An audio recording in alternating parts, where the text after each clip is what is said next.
Welcome to Asianet Newsable's book discussion section. I am delighted to invite the authors of the book Genome to Own, Professor Bhushan Patwardhan and co-author Indu Ramchandani. Professor Bhushan Patwardhan is a former vice chairman of the University Grants Commission, UGC. He is a distinguished scholar and thought leader in the fields of health and genomics. Joining along with him is Indu Ramchandani, an author and advocate for the intersection of science and spirituality. Now, their latest book, Genome to Own, looks into the ethical dimension of scientific advancements and the potential future shaped by technology and spirituality. I want to begin with you, Professor Bhushan. My first and the foremost question will be, what made you choose this title, Genome to Own? And why do you think that this particular title ties into what you discuss in the book? Yeah, thank you, Hina. It's a very interesting question. Let me tell you that this title which you read now, Genome to Own, was not there earlier. This book started actually 20 years back when I was working in my lab trying to understand the Ayurvedic concept of Prakriti and its genetic basis. And we showed that Ayurvedic concept of Prakriti, Vat, Pitta, Kapha has genetic connotation by using the single gene studies. At that time, whole genome was not possible. Later, we did that also. But while I was working in lab, I was also reading Upanishad. And I got stuck at one of the most profound aphorism from Ishavasya Upanishad, which says that Om Purnamadah Purnamidam Purnat Purnamudachyate Purnasya Purnamadaya Purnamevaya Shishyate. This means that they are trying to tell us that this is complete, that is complete. If you remove something from what remains is also complete, and what you remove is also complete. And I said, wow, this is the definition of genome, because genome as a whole DNA, if you remove a part of that DNA, then it has a capacity to grow in full-fledged genome again. And what remains there, also can regain its original form. So since that time, I started thinking about that there is a great messages in our own ancient knowledge systems. And as science students, we should look at them, from science angle. So this is how the journey started. The earlier title was Om to Genome, because at that time I was fascinated with genome, and human genome project was just coming up. But then as the book progressed, and as we started studying the whole situation which is around us, which we will talk later, I realized that the trajectory of Om to genome is not correct. In fact, genome has to come back to Om to get the right track. So that's how the name of the book became Genome to Om. And the subtitle, if you read, it says Evolving Journey of Modern Science to Meta Science. And what does it mean? And we are saying that modern science, all said and done, although it has progressed tremendously, most of it has been used to satisfy our own ego, our own comfort, profits, etc., etc. But not that much for people, what people need, people's benefit, public good, or even for nature for that matter. In fact, forget about more working for nature, but in the process, we have disturbed the whole ecosystem because of these advances, what we are trying to say. And therefore, we are saying that modern science needs to take a pause and go to meta science. So you just spoke about how people are exploiting all these resources in order to fulfill their own ego, in order to generate revenue, if I must say.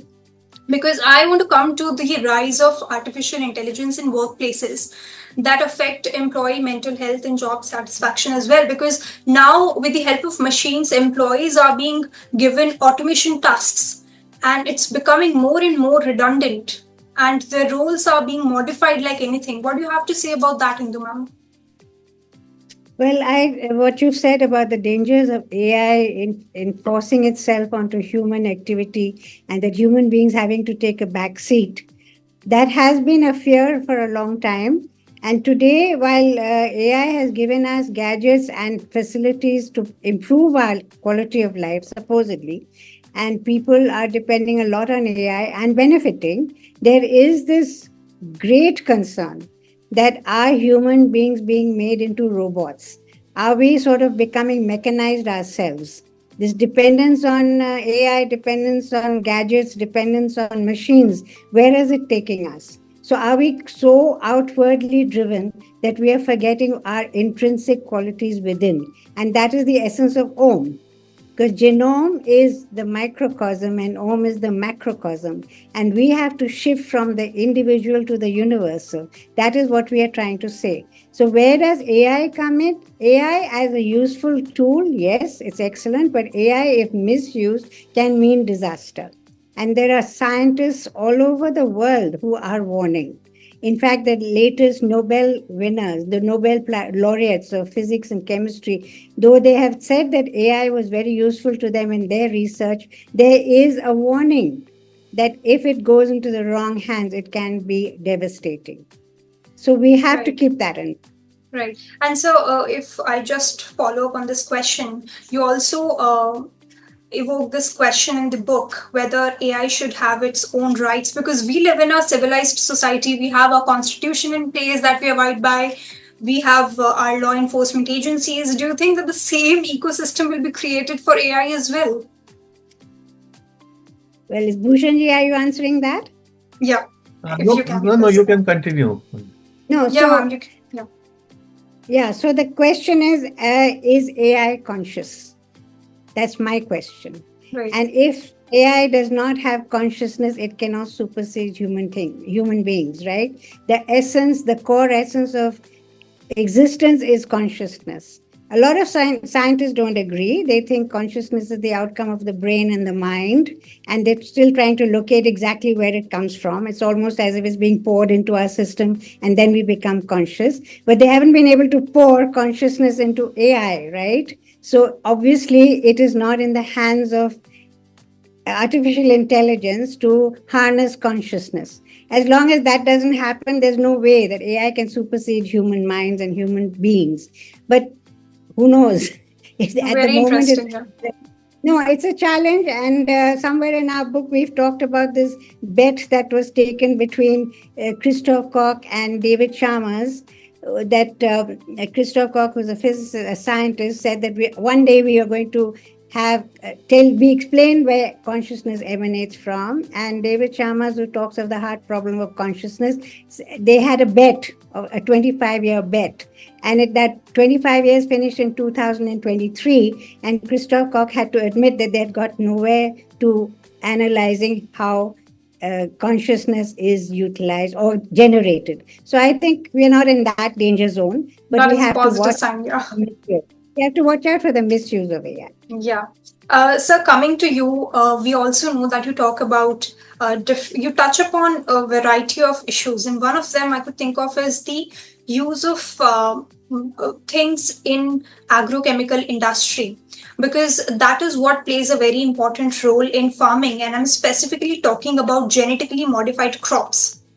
So, what a regular consumer should be aware of in terms of what would be the impact of GM technology in future? Yeah, Hina, actually, GM technology, we have given a lot of space in our book, as Yeah. perils of science and technology.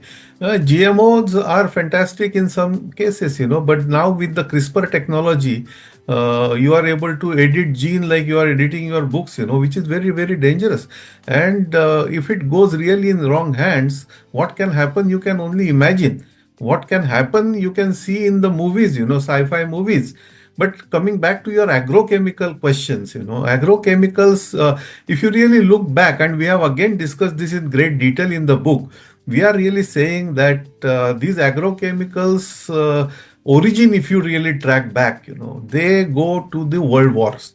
So during world wars, a lot of chemical research was happening, especially in Germany and Europe.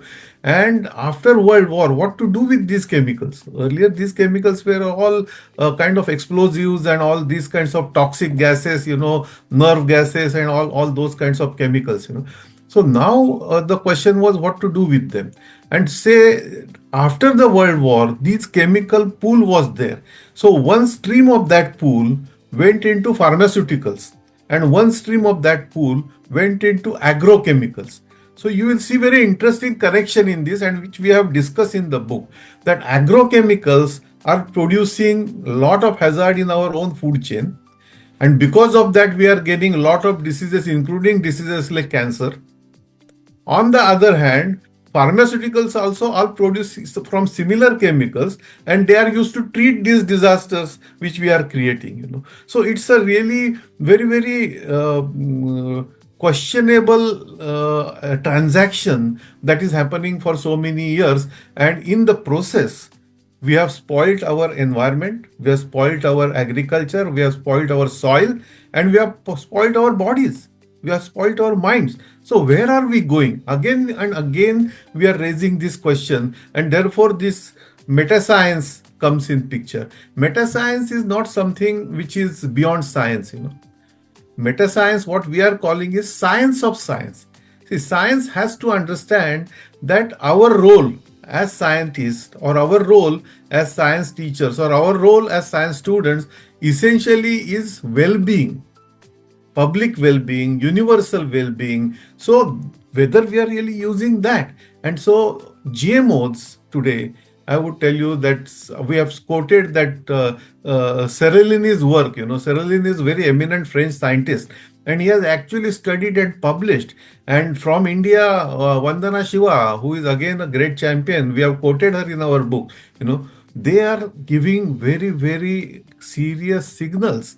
And if you read, and again we have quoted this in our book, there is a fantastic report given by European Environmental Agency, and the title of the report is Late Lessons from Early Warning. Scientists are giving you a early warning, but is there anybody listening? That is the question. In case of GMO, the same thing is happening. Fortunately, in India, GMOs are under control, excepting cotton. We have not progressed further, and we really hope that we regain our original agriculture practices and not get into this kind of a technology which is doubtful and not proven completely today. So it's very interesting. You said about early warnings, but late concern shown, or late awareness, or late steps taken, because there are a few events that can have delayed impacts. That is for sure. For example, climate change, if we talk about, it has a delayed impact. It's happening slowly, but we are heading towards that disaster. But I want to specifically talk about the economic policies and the inclusion of automation in these policies or in these advancements. Do you think, ma'am, coming to you, you talk about how automation is or may shake things up in our economy and may bring about some socio-economic disruption? Well, the point of economics is very simply this, that as long as we are focused on our selfish needs and our greed, nationally and individually, the economic situation is going to be disastrous. And we are heading towards that disaster. In fact, quoting the latest Nobel laureate, they have talked about this. They've talked about the disaster in economics, and we are facing it. We are facing it because the individuals, as Dr. Patwardhan pointed out, when we are talking about meta science, we are talking about exactly this, that we cannot afford to be self-centered as individuals or as nations or as societies to the extent of exploiting the other. And if the tendency, whether it's economics or whether it's science or whether it's social sciences, in any field, as long as there is exploitation for personal gain and benefit, and that's where economics plays a very major role, we will be heading towards disaster. And that is the warning that we're trying to exclaim about and talk about in our book. Just to add to that, sure. Hina, just to add to that, in economics, we have in our own culture, we have a system called Shubha Labh. You may have seen Shubha Labh as a word. Yeah. What does it mean? That profiteering is necessary for every business, but to what extent? That is important. And this awareness is now becoming very widely acceptable globally. For example, if you take, I am from health sciences, so I am giving example from my own field. if pharmaceutical industry thinks that more and more people should really feel sick, and therefore their business will grow and their medicines will be sold, this is not going to be sustainable. How can your business, which is based on somebody else's agony, can be sustainable? You may make money in short, but how about long term? How can it be sustainable? So these kinds of awareness have now become even in pharmaceutical sector, and therefore you will see that top pharmaceutical industries now are really focusing on more on prevention, more on health promotion, rather than only giving quick fixes. So this kind of a change you will see that happening most of the sector. So that kind of a responsibility, it's not only social responsibility what we talk about, but it's a general responsibility of ours to people, to nature. It's coming back, and in our book we have tried to really show. And our book is not giving you any pessimistic view. It is not a negative book. What we are trying to tell you is what is around. We are just giving you information. We are raising questions, and we are letting people to get use of that information and come to their own conclusion. So this is how the book travels. And in terms of economy, what you really suggested, we can see that there is a new discussion, or the new approach to economy is coming up, and that is economical well-being. Well-being is the term which is now being used. If you look at the SDGs, SDGs, they are using term well-being, and therefore well-being economies are, so economy is important, profit is important, but more than that, well-being of the society, well-being of the people, universal well-being, they are more important. Right. In our Indian knowledge systems, we have, you must have heard of the Purushartha, which are the goals of life. And people think that Indian knowledge systems is entirely only about spirituality and philosophy, but it very clearly talks about dharma, artha, kama before talking about moksha. Artha is the right to make money, to be prosperous, and kama is to have enjoyment, to have fulfill your desires. But the essence of it is dharma, the ethics, or that has to underline all our actions. Ethics can only be possible if it's not self-centered. Ethics is only possible if there is interest, a global interest, a universal interest. And that's what we are talking about, a unity in diversity. Nobody says you can't do business. Nobody says you shouldn't make money. Nobody says you shouldn't have self-interest. But at what cost, as Dr. Patwardhan pointed out? How you put it is really beautiful. Ma'am, if I may just ask you, I'd like to get your perspective, because earlier you talked about and you asked this thought-provoking question, if one day AI or machines will have consciousness. The another thing that you talk about in the book is time travel, which again seems to be an out of the world question, but still very, very thought provoking. What could it mean how we see reality? Because we can go back in future, we can go back in past and in future and manipulate everything. If you can just touch upon that. Well, what was science fiction years ago is a reality today, right? If you remember, I don't know if you're young, but Star Trek and Star Wars talked about it going to where no man has been before. And today it's a very ordinary thing to go where no man has been before.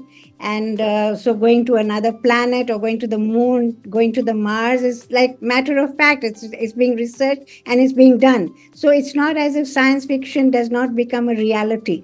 It does. Mythology is not a fiction. It is something that can become a reality. It depends on how we apply it. But talking about mind and how we travel, there is a mental process also. We are traveling all the time mentally, right? So the point is that which way are we going and in which direction are we heading? That's the essence of it. And we've talked about this concept of science fiction and what it becomes in reality today. So what is considered science fiction today will be a reality tomorrow. Right. So that's how we have to look at it. Professor Bhushan, if you can add to this it, part, Hina, to explain this, we have taken very interesting example. In the book, we have taken example of one of the recent Netflix movie, called 57 Seconds. Yeah. Yeah. 57 Seconds, if you have seen the movie, it's an entertaining movie. It's a science fiction movie in which the authors are saying that they have invented a technology which can take you back 57 seconds. And those 57 seconds, you can go back and fix certain things, and you can actually curb disasters which are going to come there. And if Yeah. it is used for a good, fantastic, there will be no accidents or there will be no mishaps happening in the world. That's what the movie is trying to project. But if not, what can it happen? So you're also talking about mind travel. Mind travel is an entirely different game. It is a yogic exercise, because in yoga you will see that there are references of mind travel. And these references and these because in yoga, when you progress, because ultimately yoga, why you want yoga? To get moksha, or to get kaivalya, liberation. So for that purpose, if you are really working hard towards that goal, then there are several hurdles which are created in your path to achieve that enlightenment. And these hurdles are given to you as you progress in yoga by way of siddhis. If you have seen, again, another movie example, we have taken it in our book, is of Lucy. Scarlett Right. Johansson, brilliant Yeah. performance she has done. But if you see what Lucy is absolutely a yogic movie. Lucy is getting some special powers, because of some chemicals, which is a hypothetical chemical. But through yoga, you can get such siddhis. So these siddhis Lucy is getting. And at the end, when the scientist asks Lucy, "Where are you?" Lucy says, "I am everywhere now." That is what is the connection between you, self consciousness, and the universal consciousness, or Atman and Brahman. So these are very exotic terms for the foreign audience. Even for Bharatiya culture people, they are not very easy to understand. So in the book, we have tried to really explain this in a very lucid fashion, so that people will be able to really understand what our forefathers had told about these kinds of today exotic looking, but tomorrow they may become reality. Yeah.